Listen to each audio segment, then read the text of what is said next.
Los Angeles Clippers. They tanked against the Thunder and the Rockets to match up against these Mavericks, and they don't want these Luka problems. Jalen, what do Kawhi and PG need to do to win this game? This is the biggest game in Los Angeles Clippers history. Whoa!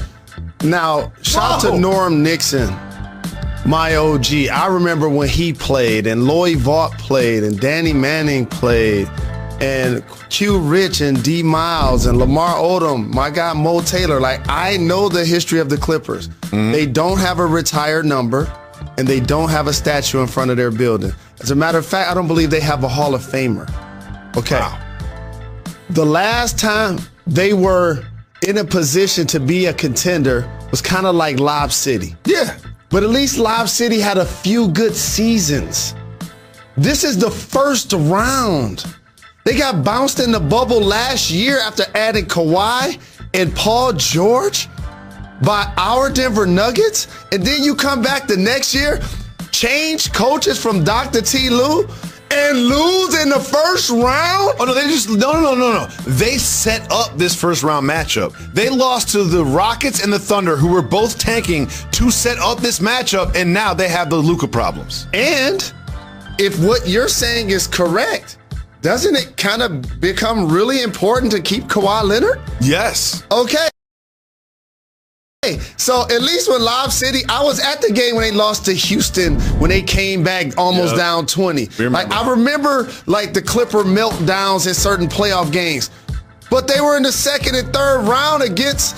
They weren't necessarily the favorite like this, and so for Paul, for Kawhi, it's do or die. For Patrick Beverly, it's do or die. You know why? Because Luka's been scoring buckets actually on everybody. Them in particular. Everybody. But them in particular. And they're the lockdown defenders. And shout out to Tim Hardaway Jr. Put some respect on his name. He out here bombing for three, putting up 20 plus. He been balling. If they can get a game from Kristaps, your guy, can he give him a game? Can Kristaps give him a game? He was good in game two. He was good in game two. All he needs to do is go to the strip club first. Correct. And then he performs in the game. Well, here's the thing. Right now, Kristaps is at the strip club right now getting ready for game three. That's not how this works. It's the playoffs. He had to go in L.A. because he was on the road. Now he's at home. You spend that $50,000 at the house. Jalen, I agree with you. This is the biggest game in the history of the franchise. But let me tell you why. Talk to me. They signed Paul George to an extension, which they might regret.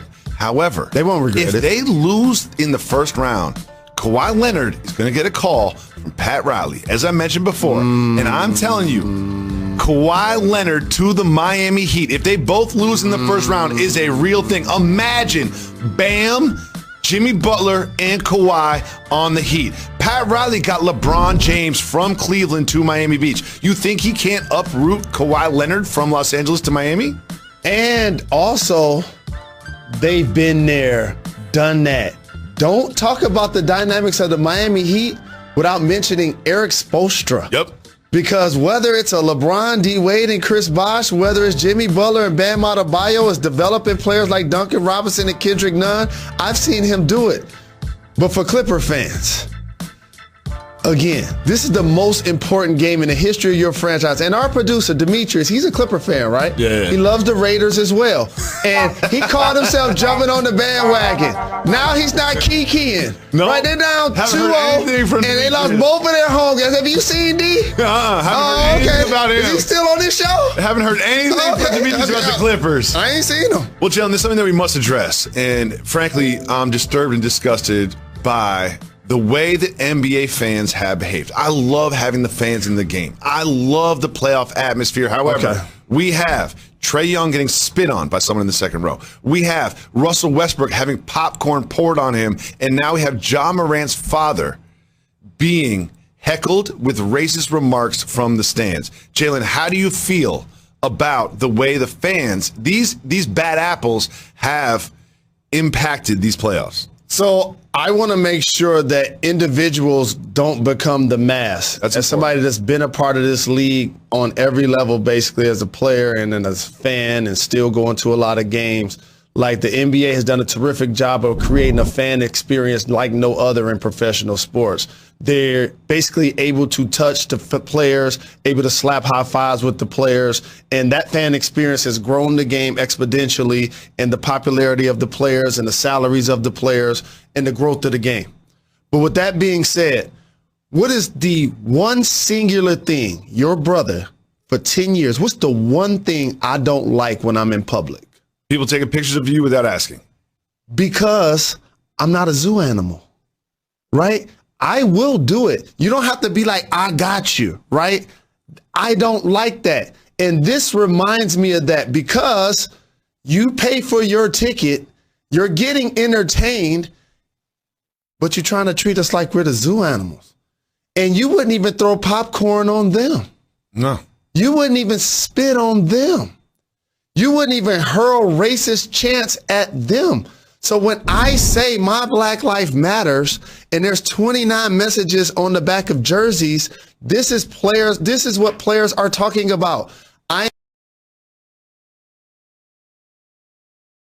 here more than just for your entertainment. No, I will not shut up and dribble. You get a chance to come watch me perform, but if you're against me and you're probably had a few beverages and you're so very excited about the game, that ain't your chance to disrespect me.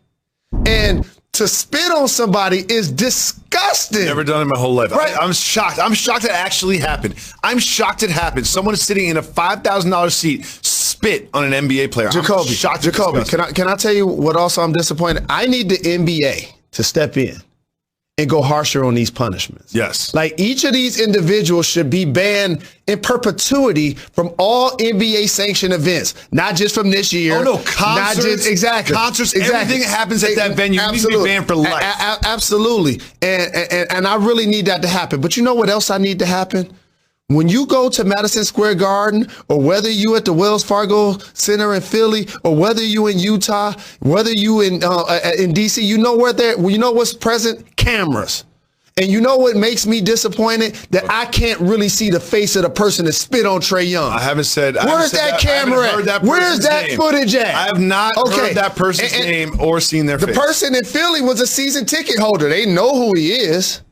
Okay, Matt, I see the footage of Charles Oakley from a lot of different angles. Where's the footage of this guy spitting on Trae Young? We need receipts. We need to see their face.